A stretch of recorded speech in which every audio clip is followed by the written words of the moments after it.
queríamos venir para este lugar, pero nunca entramos. Sí, Juli, tenés razón. Hemos venido varias veces, hemos estado paseando por el parque, hemos estado mirando este edificio que realmente es bastante, si se pone a analizarlo, es maravilloso. Pero nunca entré con vos al museo. Ah, este que es un museo. Sí, Juli, esto es un museo. Juli, mira, ahora tengo una miniatura. Sí, este ahora.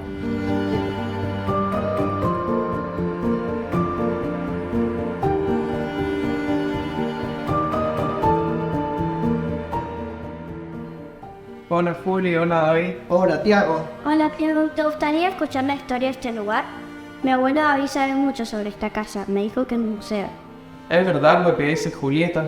Ustedes saben mucho sobre la historia de San Martín. Mi papá, que es docente, me ha contado que San Martín tenía una casa por estas tierras. ¿Usted sabe otra historia?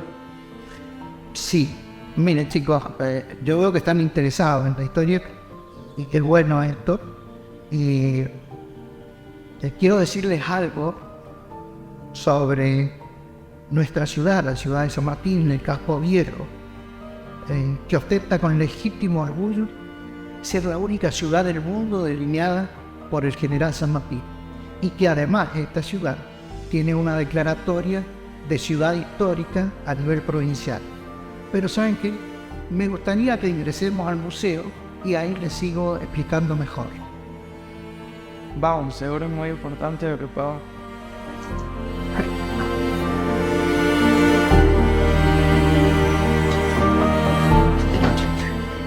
Bueno chicos, qué bueno que hoy hayan venido a visitar el museo, qué bueno que ustedes estén interesados en la historia, esto que nos lleva, nos transporta hasta nuestras raíces, teniendo en cuenta aquello que dice que los pueblos que se olvidan de su historia están como hipotecando el futuro.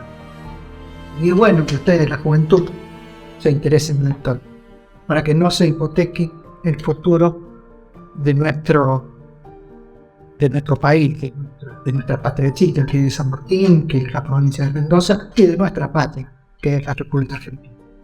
Y reunidos aquí como estamos, pienso como están reunidos los caballeros de la mesa redonda, con la ermita de la mesa redonda. Yo soy un asiduo visitante de este museo, y aquí me he reunido con historiadores, y también con el personal, acá, guías de acá del museo, que son toda gente muy idónea, y de ellos he recibido mucha información de este lugar que es muy importante, que tiene especial relación con la vida del general San Martín, lo que significó la presencia del general San Martín acá en Néstor.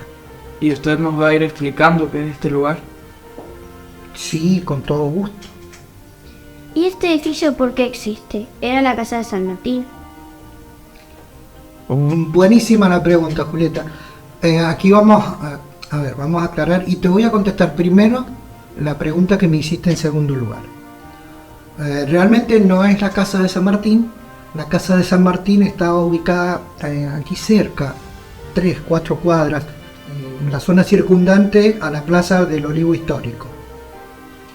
Lamentablemente esa casa fue destruida por el terremoto de 1861.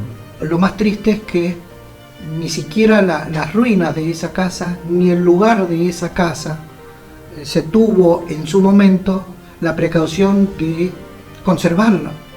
Es decir, que si hoy quisiéramos buscar dónde estaba instalada la casa del general San Martín, no lo podríamos hacer porque no existen referencias que nos marquen fidedignamente dónde estaba esa casa. Entonces, eso por un lado. Y lo otro es, este lugar lo construye Ricardo Palencia.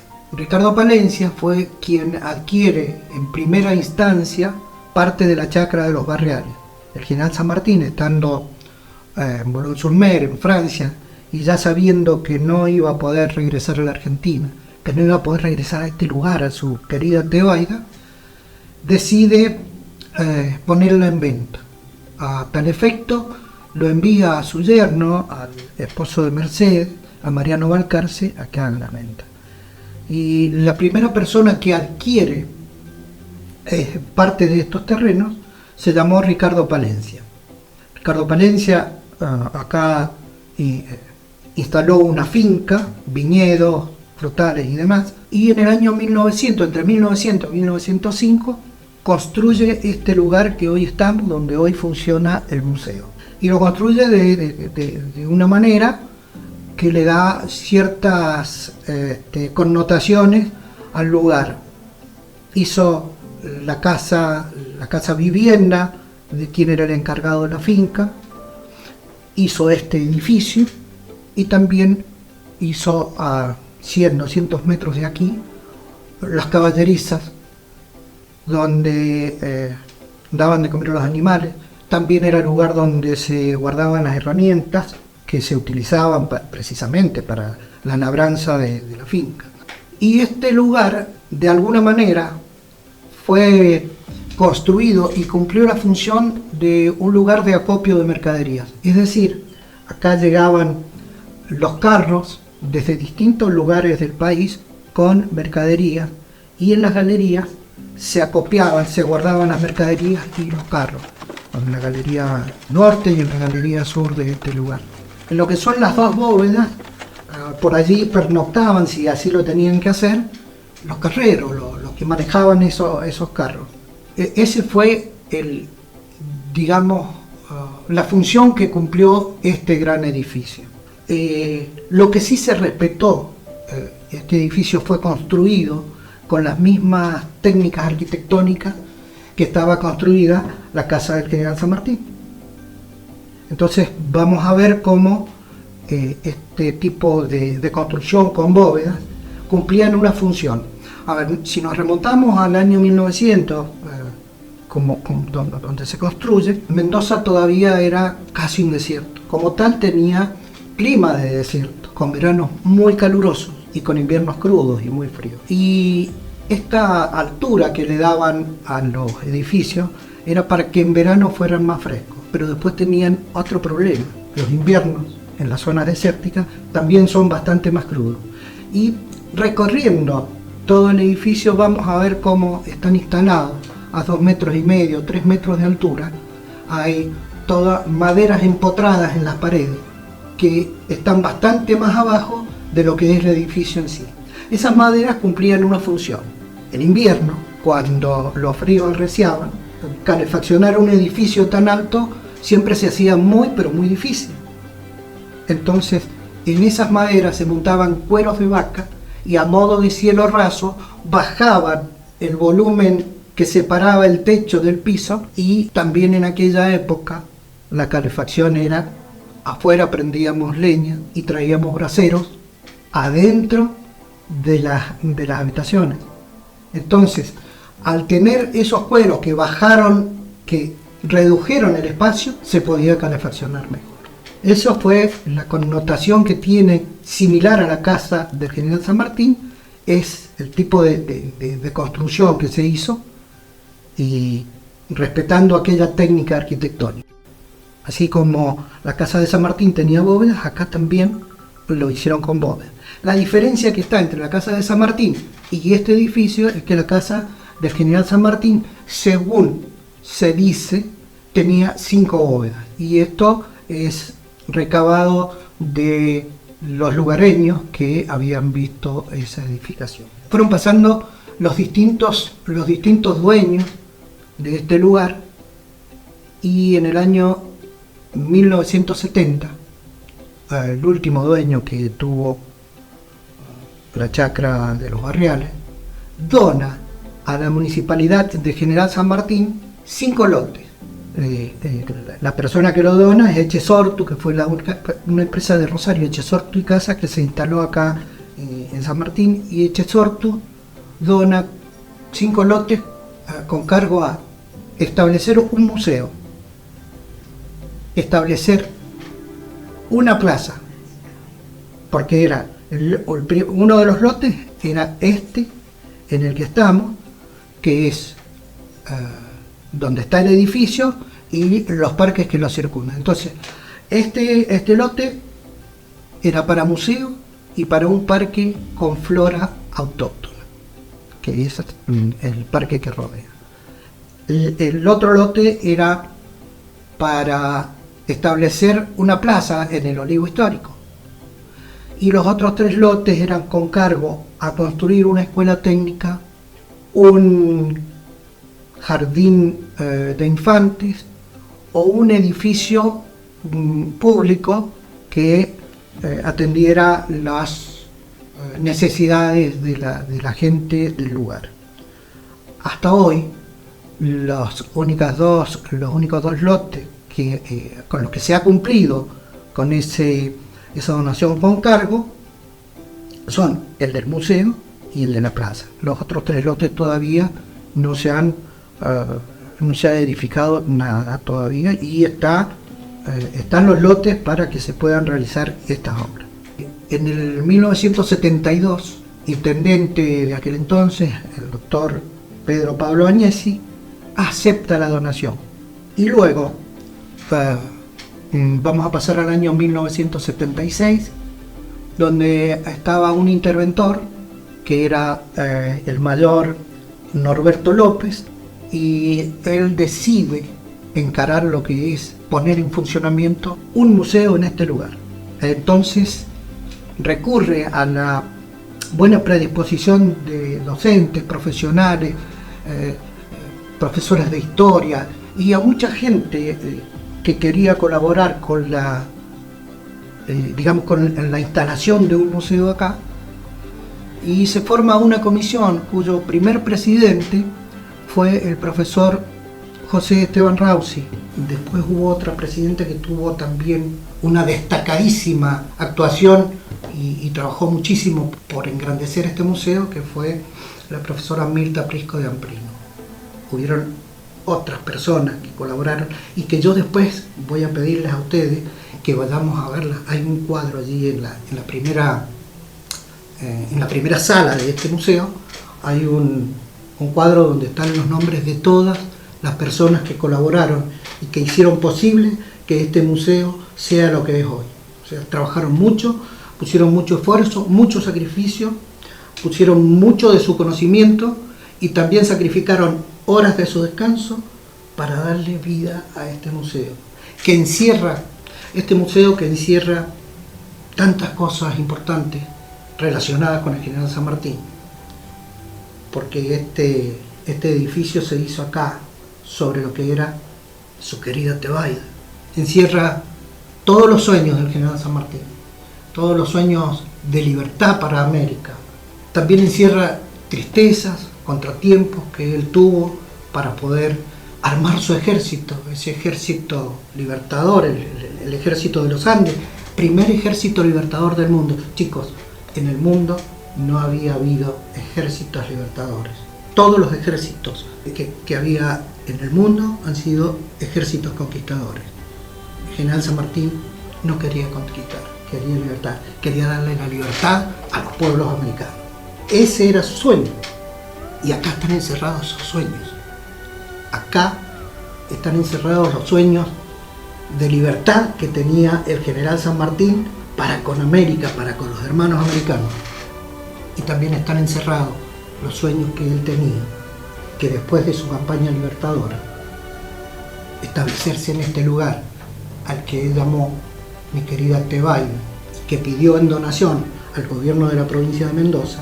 Él pide 50 cuadras en donación para cuando volviera de la campaña libertadora, y el gobierno de la provincia de Mendoza le dice que sí, que le daba las 50 cuadras, pero que además le daba 200 cuadras más para su hija Mercedita.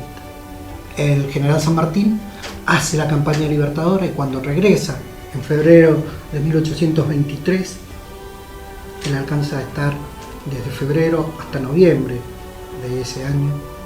Luego, por mezquindades políticas que siempre existieron y corriendo peligro su vida en este lugar, lamentablemente decide irse de este lugar que él amaba, que soñaba, el lugar que él quería disfrutar como labriego y en el que quería morir, a esto que le llamó mi querida Tebaida.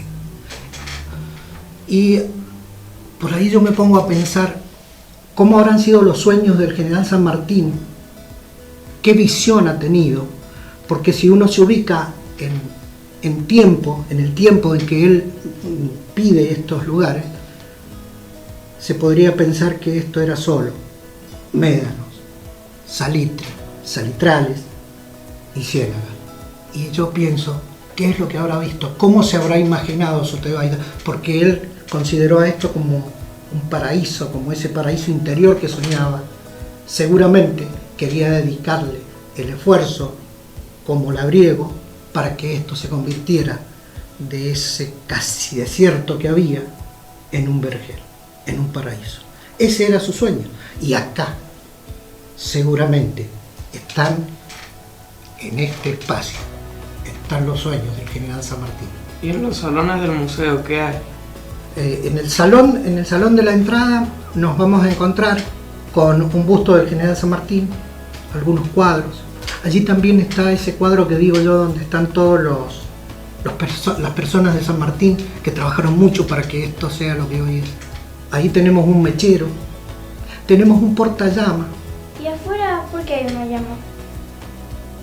Afuera hay una llama, porque alguna vez nos ilusionamos con traer la llama votiva desde la capital federal, desde Buenos Aires, desde la catedral en Buenos Aires, donde se encendió esa llama que de alguna manera representa el espíritu del general San Martín, cuando sus restos fueron trasladados desde Europa hasta Buenos Aires. Y alguna vez se nos ocurrió sugerir la idea de que sería bueno que se hiciera un proyecto para traer esa llama. La idea prendió y algunos funcionarios se hicieron eco de esa idea y poco a poco fueron haciendo los trámites para que se trasladara esa llama desde Buenos Aires hasta acá. Es más, yo les sugiero, porque sé que hay un material audiovisual o documental donde está explicado de forma acabada cómo se hizo el traslado de esa llama. Después vamos a investigar y vamos a tratar de conseguirlo para que ustedes lo puedan ver, ¿sí? Porque es muy importante ver cómo se efectuó el traslado de esa llama. Esa llama que de alguna manera fue recorriendo ciudades por ciudades, y en algunas ciudades donde había centros tradicionalistas, los gauchos fueron acompañando esa llama hasta la salida y rindiéndoles homenaje al general San Martín en cada uno de los lugares donde pasaba esa llama. Hasta que cuando estábamos cumpliendo los 200 años del departamento, llegó esta llama un 20 de diciembre hasta acá para ser instalada en el lugar que hoy está. Por eso es que en la primera sala encontramos un mechero. Ese fue el mechero que transportó desde Buenos Aires la llama hasta este lugar. Y ustedes saben, había que cambiar la llama desde ese mechero que venía en un automóvil, en un vehículo. Había que cambiarla de ahí al mechero definitivo. ¿Y saben qué? Ocurrió un primer problema. ¿Cómo la pasamos? ¿Con un papel? No podemos con un tizón, qué sé yo.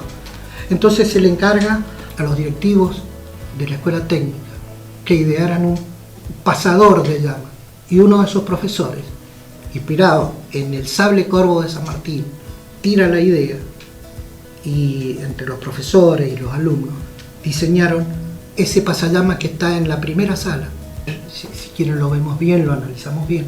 Tiene la curvatura así, tiene un tanquecito de gas y en la punta cómo prender.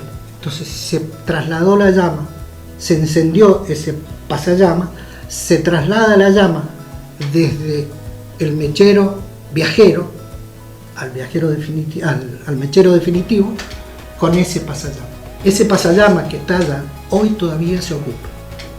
En Mendoza tenemos por allí el problema de vientos sonda muy fuertes, y como está ubicada la llama votiva en el sector norte, podría tranquilamente una ráfaga de viento apagarla.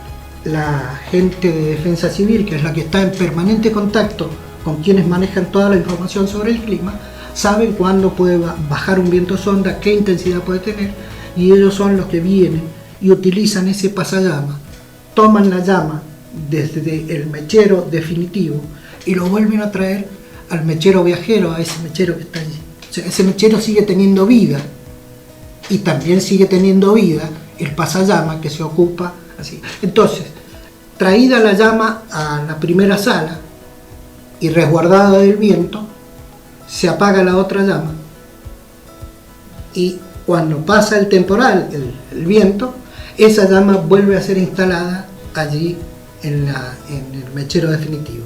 Y la pregunta sería, ¿por qué todo ese trabajo? Para mantener la genuinidad de la llama que se trajo desde Buenos Aires. O sea, que hasta en ese aspecto es muy cuidadoso el municipio de esta llama motiva que, de alguna manera, que representa el espíritu del general San Martín. Miren, los pueblos originarios, los aborígenes, decían sus caciques y sus chamanes, decían que si alguien de la tribu moría y quería mucho ese lugar, que lo que se retiraba era su cuerpo físico, la materia, y que si amaban mucho ese lugar, no retiraban el espíritu. Y yo, particularmente yo, considero que el general San Martín nunca jamás retiró el espíritu de este lugar. Y esto lo acredita también algunas cartas que él escribió. Él en 1827, el 20 de octubre de 1827, le envía una carta al general O'Higgins desde Bruselas y le dice: yo pienso que me quedan 2 años en Europa. Una vez que Mercedita termine su instrucción, su capacitación, termine sus estudios, y si el virreinato está tranquilo, quiero volver a mi Tebaida de Mendoza. Eso estaría respaldando un poco esta idea mía, que es un concepto muy, muy personal, de que el general San Martín no retiró jamás de este lugar su espíritu. Pero también hay otra carta, de que él le envía al general Tomás Guido.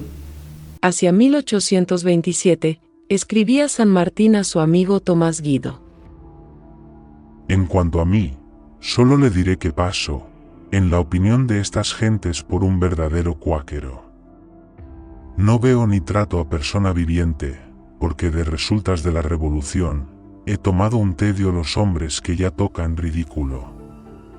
Vivo en una casita de campo, 3 cuadras de la ciudad, en compañía de mi hermano Justo.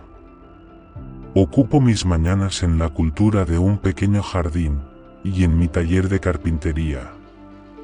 Por las tardes salgo a paseo, y las noches, en las lecturas de algunos libros alegres, y papeles públicos. He aquí mi vida. Usted dirá que soy feliz. Sí, amigo mío, verdaderamente lo soy. A pesar de esto, ¿creerá usted si le aseguro que mi alma encuentra un vacío que existe en la misma felicidad? ¿Sabe cuál es? El de no estar en Mendoza. Usted reirá, hágalo, pero le protesto que prefiero la vida que seguía en mi chacra, a todas las ventajas que presenta la culta Europa, y sobre todo este país, que por la libertad de su gobierno y seguridad que en él se goza, le hace un punto de reunión de un inmenso número de extranjeros. En cuanto a mis planes futuros, son los siguientes: dentro de 2 años, tiempo que creo suficiente para que los proyectos que me imponen se hayan disipado, y el que creo necesario para firmar la educación de mi hija, pienso con ella ponerme en marcha para Buenos Aires. Si me dejan tranquilo y gozar de la vida, sentaré mi cuartel general 1 año en la costa del Paraná, porque me gusta mucho, y otro en Mendoza, hasta que la edad me prive de viajar. Pero si no quieren dejarme gozar del sosiego que apetezco, Si no me quieren dejar vivir en tranquilidad, venderé lo que tengo, y me vendré a morir en un rincón de esta, y les quedará el consuelo a mis enemigos de haber acibarado los últimos días de mi vejez. He aquí, fijo e irrevocablemente, el plan que he adoptado, y que deseo merezca la aprobación de mi amigo, el señor Don Tomás. Teníamos la primera sala donde hablamos del mechero, tenemos la segunda sala que es la sala del 1800. Allí vamos a encontrar arcones, baúles de aquella época donde se transportaban las... Hoy lo hacemos con una mochilita o una valija, una maleta. En aquella época se usaban esos arcones, esos cofres. Hay hasta un portagalera allí en la segunda sala, que es la del 1800. Hay dos cosas que no son de 1800. En la sala, en el lugar, en la vitrina donde están las monedas de 1800, existe una moneda que es de 1677, que es la primera moneda que se manejó, que eran las macuquinas. Las macuquinas eran unas monedas hechas a martillo y cincel, o sea, costaba bastante hacerlo. Lo otro que tenemos, que no es de 1800, es una cruz jesuita que data del año 1695 y que fue encontrada a unos 20-30 kilómetros de acá, cuando se estaba nivelando un médano, sacando la tierra para nivelar. La encuentran en los Otoyanes o en Filis, en uno de esos dos lugares. Y si bien no tendría que ver con el General San Martín en sí, creemos que es una pieza de museo que realmente merece ser tenida en cuenta, exhibida, y que de alguna manera tiene un valor espiritual para los jesuitas que en aquella época estaban por estos lugares. En esa sala encontramos también una rueda de carreta, encontramos un yugo que se le ponía a los bueyes que tiraban la carreta, y también vemos allí dos lanzas que usaban los coraceros, que al mando del general Galo Lavalle, los que desarrollaron la batalla de Pavón en Santa Fe, fueron encontradas allá y donadas al museo. De allí pasamos a la única sala en la que tenemos un mueble que perteneció al general San Martín, y es una hamaca reposera donde seguramente el gran guerrero, desde su Tebaida, desde su casa aquí en la Tebaida y mirando a los Andes, seguramente en las tardecitas, mirando el Ande colosal, habrá recordado toda la epopeya que tuvo que hacer para darnos la libertad a nosotros, a Chile y a Perú. Luego ahí también en esa sala tenemos recuerdos de cuando fueron trasladados los restos de Merceditas desde Buenos Aires a la catedral a Mendoza. Hay cofres con tierra de los distintos lugares donde él desarrolló batallas, sobre todo las de España, Albuera, Bailén, Tudela, batallas que él, al servicio del ejército español y enfrentando a Napoleón Bonaparte, tuvo que librar allá en España. También tenemos tierra de San Lorenzo, de Yapeyú. Hay hasta una rodaja del pino de San Lorenzo, una rodaja de madera del pino de San Lorenzo, y fotos que hablan de esa época. Bueno, también hay un busto del general San Martín. Y de esa sala pasamos a la sala religiosa, donde encontramos mobiliario de lo que fue la iglesia, la vieja iglesia del Carmen, que también fue muy dañada por el terremoto de 1861 y que terminaron derribándola para construir la iglesia del Carmen nueva. Y como que esos muebles, estos muebles y todas estas cuestiones que tienen que ver con la liturgia no entraban en la otra iglesia, fueron donadas para que se exhiban acá en el Museo La Bóveda. Hay un nazareno que perteneció a la iglesia Nuestra Señora del Carmen. Y coronando la parte superior de eso que sería como un altar, tenemos la imagen de la Virgen del Carmen de Gullo. la Virgen del Carmen de Cuyo, a quien el general San Martín nombra patrona y generala del Ejército de los Andes. Y la vemos a la Virgen en su mano izquierda sosteniendo al niño, y en su mano derecha está con el bastón de mando que el general San Martín le depositó en sus manos cuando inicia la campaña libertadora. Enfrente de esa sala tenemos la sala de los primeros aprovechamientos hídricos. San Martín, que tuvo muchos problemas con Buenos Aires, que no le daban las cosas, también tuvo otro problema, que estaba viviendo en un semidesierto y estaba armando un ejército y necesitaba alimentar a los soldados y necesitaba alimentar a los caballos, las mulas con las que iba a hacer el cruce. Entonces se encuentra con que no tenía tierras regadas para poder alimentar a los caballos y para poder sembrar trigo y maíz. Decide entonces con su amigo el chileno Herrera, que era un agrimensor, José Herrera, chileno, deciden hacer lo que luego llamó el Canal de la Patria. Y desde las márgenes del río Tunuyán construye un canal, que lo construye con los presos que había en ese momento y algunas otras personas. Construyen el Canal de la Patria y desvían las aguas del río Tunuyán, que pasan por allá por Orfila y toman hacia Alto Verde. Entonces tiene la posibilidad de regar muchas hectáreas y por ende de sembrar muchas hectáreas. Entonces se hace la primera siembra, maíz, trigo, y tiene la primera cosecha. Y se encontró con que tenía maíz y trigo, pero no tenía harina, ni tenía maíz molido como para hacer la polenta. Entonces, aprovechando la fuerza del agua que se deslizaba por el Canal de la Patria, ahí en Orfila hace la construcción de un molino. Tuvo que inventar cosas para poder, no fue armar un ejército en un lugar donde tenía todo, fue armar un ejército en un lugar donde no tenía nada, pero nada absolutamente. Y encima se le negaban cosas desde Buenos Aires. En esa misma sala tenemos lo que fue después, porque tenemos los inicios de los aprovechamientos hídricos, y después tenemos ahí la presencia del ingeniero Chipoletti. Y sabemos que tenemos un dique en Luján que se llama Chipoletti, que lo construyó él, pero además el ingeniero Chipoletti hizo muchas obras hídricas que facilitaron que muchas hectáreas fueran productivas acá en el departamento, en la zona este y en la provincia de Mendoza. Bueno, de esa sala venimos a esta sala, la que hoy estamos, que en este momento estamos, y esta es la sala de los propietarios. Acá hay fotografías de los distintos propietarios.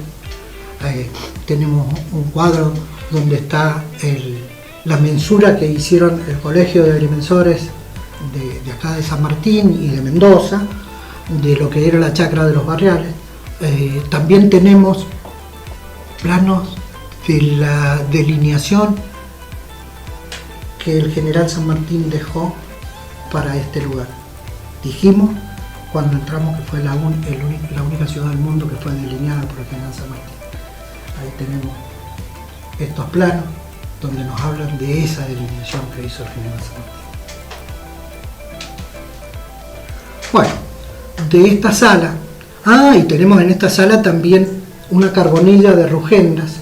Rugendas, un artista plástico que en el paso por acá por San Martín y basándose en los relatos de los lugareños, hizo una carbonilla donde nos mostraba cómo era la casa del general San Martín. El original de esa carbonilla está en el Museo Nacional de Chile. En Chile, no en todas partes, ni todos los chilenos, pero los chilenos que admiran a San Martín lo admiran bien. Hay algunos otros que no.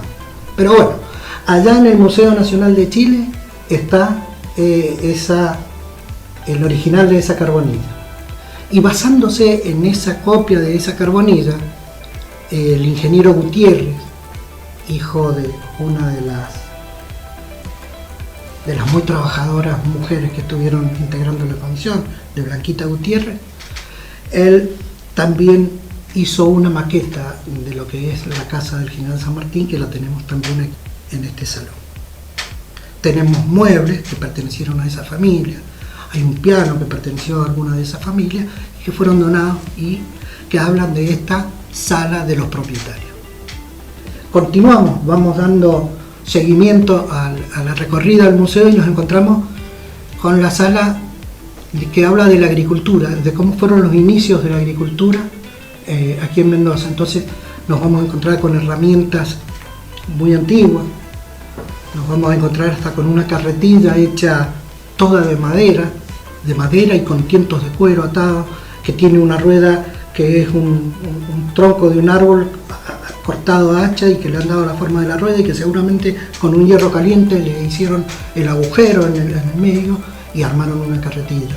En esa sala encontramos también una batea hecha de un tronco de árbol y labrada a hacha, una batea donde se amasaba el pan, porque en las propiedades de la finca todas las amas de casa amasaban su pan. Normalmente era la abuela, después fue la mamá. Encontramos allí también vinos premiados de Ricardo Palencia, vinos premiados a nivel internacional. Vamos a encontrarnos también con una bordaleza, que era digamos, con lo que se trasladaban los vinos desde la provincia de Mendoza a los distintos lugares. Mendoza, Córdoba, Buenos Aires, Santa Fe, y a través del ferrocarril. Ahora, cada bordaleza, para identificar de qué establecimiento vitivinícola pertenecía el vino que iba en esa bordaleza, llevaba un rótulo sobre la parte superior de la bordaleza o el barril, donde decía a qué bodega pertenecía y qué tipo de vino era el que se trasladaba en ese recipiente. De ahí nosotros vamos a pasar a una sala que hoy tiene dos proyectores que se utiliza para proyectar cuestiones que interesan al municipio, que interesan al museo, y que por allí también es facilitada a colegios y a instituciones que así lo solicitan. Es una sala donde es para una limitada cantidad de personas, 20, 30 personas, y contiguo a eso y en la misma sala encontramos muebles con cartas y documentos escritos y firmados por el general San Martín. Allí vamos a encontrar el testamento del general San Martín, vamos a encontrar la carta cuando él le acepta al gobierno de la provincia de Mendoza hacer la delineación de la ciudad de San Martín, que en aquel entonces no era ciudad, que era la villa de los Barriales, y que a instancias del gobierno le piden que haga la delineación y que le cambie el nombre, que no sea más la Villa Nueva de los Barriales, que sea la Villa Nueva del general San Martín. Él en principio se niega porque realmente fue una persona muy humilde el general San Martín, pero le insisten y al final termina aceptando este pedido del gobierno de Mendoza. También vamos a encontrar allí una reseña de cuando el general San Martín, viniendo por el Camino Real, tuvo que pernoctar en una posta que había en Junín, y eso fue donado por la municipalidad de Junín, o sea, documentos que hablaban de la presencia del general San Martín en la posta del Retablo. Después continuamos y allí llegamos a la sala del Bicentenario. La sala del Bicentenario es una sala que tiene montajes periódicos, es decir, atendiendo a las efemérides o a los acontecimientos que están ocurriendo en ese momento, se van montando y podemos encontrar quizá que para el mes de la sanidad tenemos montada la sala con elementos de medicina.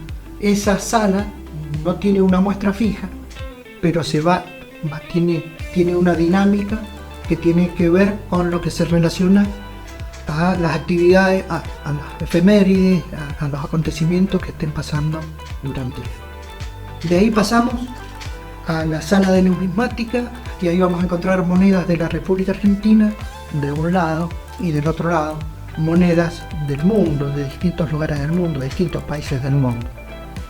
Y de allí vamos a pasar a una sala que es muy importante y que tiene que está muy relacionada también con el general San Martín.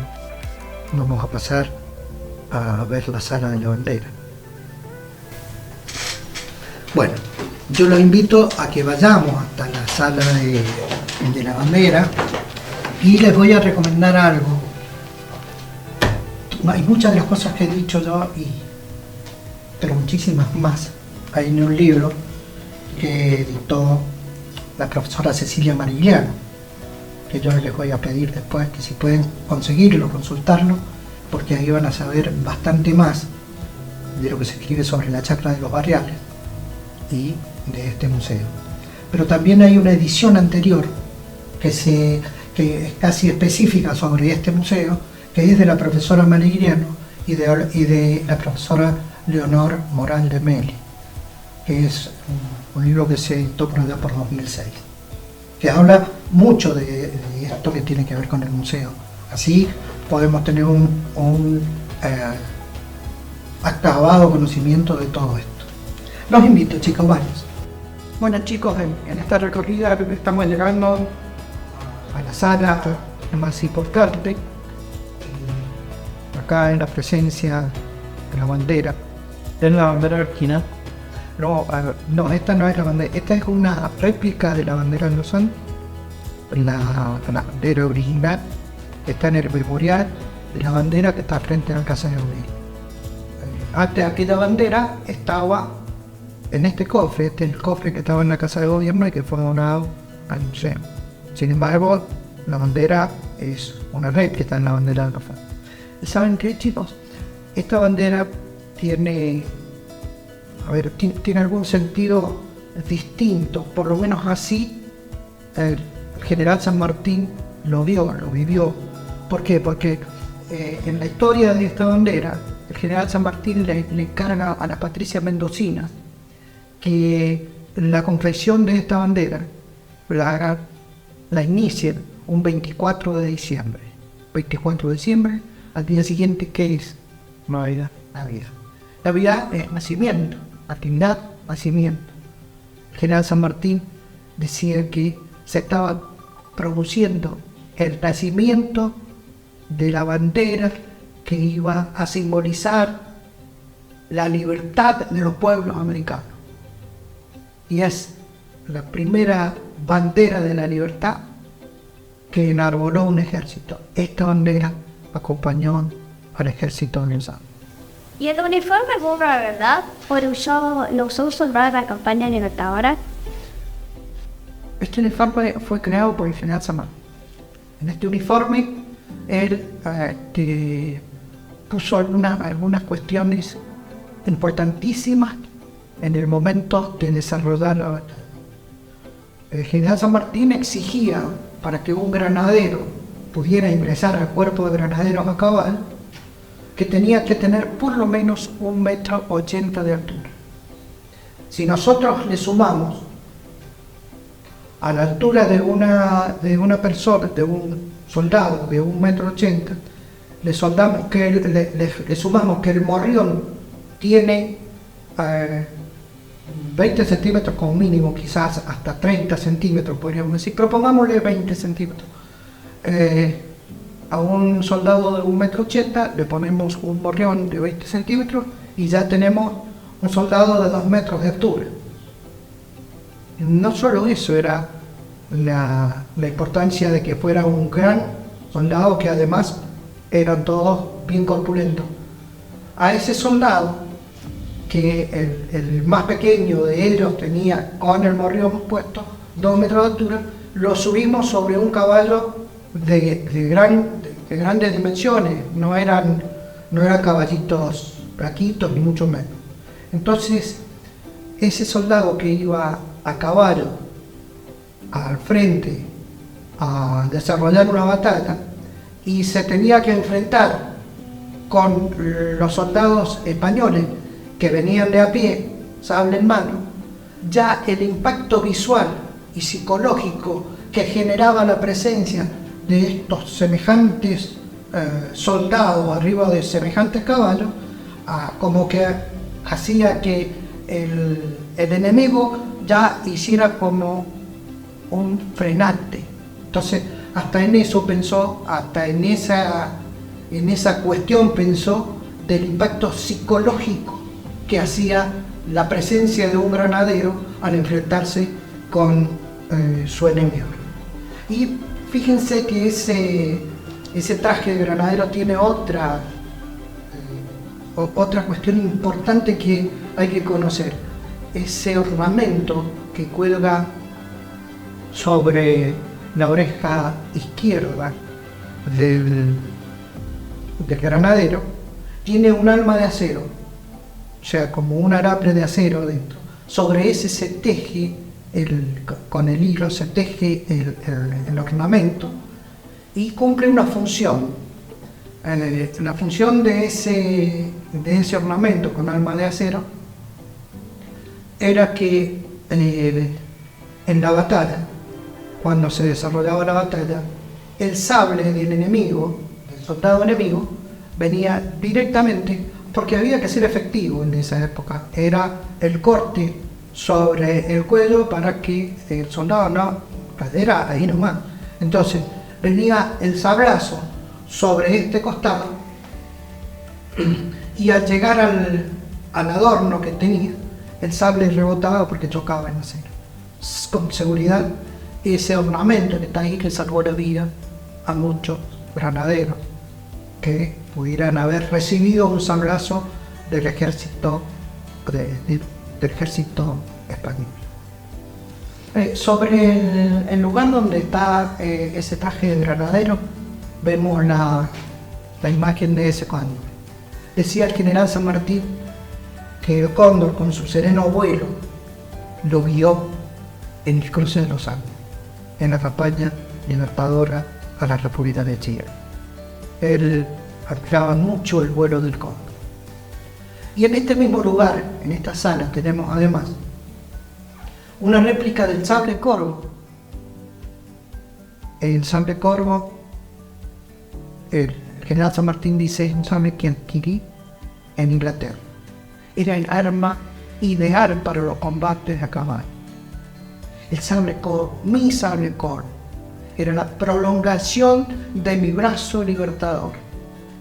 Usted sabe mucho sobre San Martín. Realmente les agradezco lo que piensan, pero yo no encuentro que sea un genio. Sí soy un investigador de lo que el general San Martín significó para nuestra patria, de toda la epopeya, de la grandeza de ese prócer que es admirado a nivel mundial. Y les voy a contar algo más. En esta misma sala tenemos aquí en un rincón. Yo ya estaba trabajando en la municipalidad, fue para los años 80, 83. Un militar retirado que vivía en Necochea se dedicaba a hacer réplica de los cañones que utilizaba el general San Martín como adorno para los escritorios, oficinas y demás. Pero también él decidió hacer una réplica con las medidas exactas de los cañones que utilizó el general San Martín en el cruce de los Andes. Y vino hasta San Martín y lo trajo desde Necochea y lo donó para que lo tuviéramos aquí en el museo. Este cañón se artilla, se puede utilizar tal cual como fue utilizado en el cruce de los Andes en la campaña libertadora. Es un cañón que se desarma, sus ruedas se desarman, dos ruedas van sobre mulas, el cañón en sí, la parte del hierro va en otra, todo lo que es el chasis, la cureña del cañón va sobre otro, y cuando llegaban, cruzando la cordillera, llegaban al lugar donde se iba a desarrollar la batalla, bajaban el cañón que estaba todo desarmado sobre los lomos de las mulas, armaban los cañones y después ahí se preparaban para iniciar la batalla. Ahora, los invito a que salgamos para que veamos la llama votiva.